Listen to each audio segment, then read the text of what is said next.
Let's look at final exam question number 24 in Electricity Demystified 2nd edition. Please see page 326 for the question and its rather long introduction, and page 327 for the relevant illustration, figure exam-5, which I have reproduced here. One thing that I'm missing is the little variable t right here, which will become evident after a while.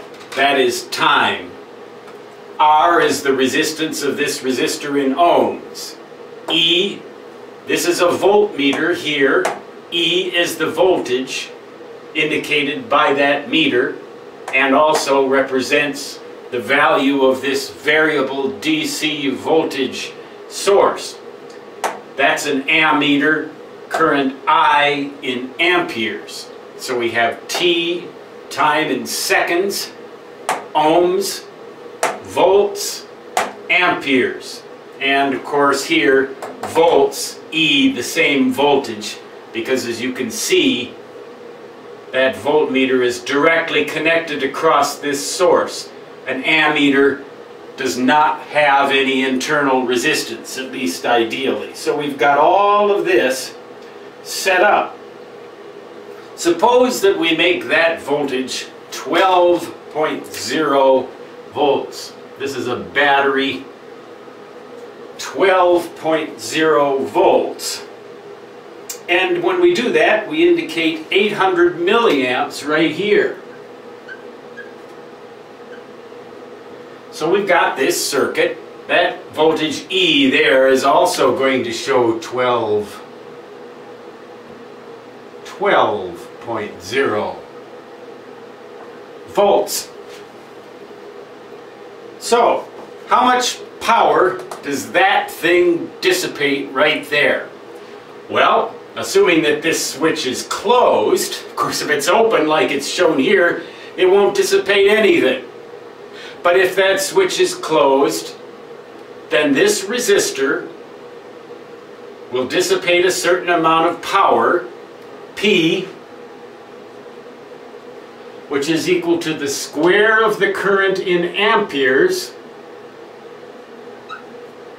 times its value in ohms. Well, we don't know the value of the resistor in ohms, so this formula, although valid, is useless.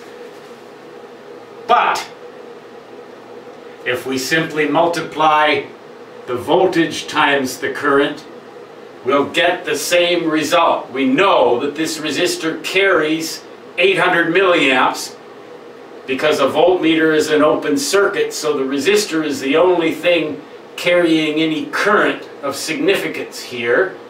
So we know that it's carrying 800 milliamps. We don't know its resistance, but we don't have to know that in order to calculate the power that it dissipates. But remember, 800 milliamps equals 0.800 amps. That doesn't look much like an 8, does it? 0.800 amps. Now we can just multiply 12 times 0.8. 0.800, both to 3 significant digits, gives us 9.60 watts. That better be a pretty rugged resistor. If it's one of them little potentiometers that only dissipates a watt or so, it's gonna burn out in this circuit. But the answer to this question, in any case, now we have determined, is C, 9.60 watts.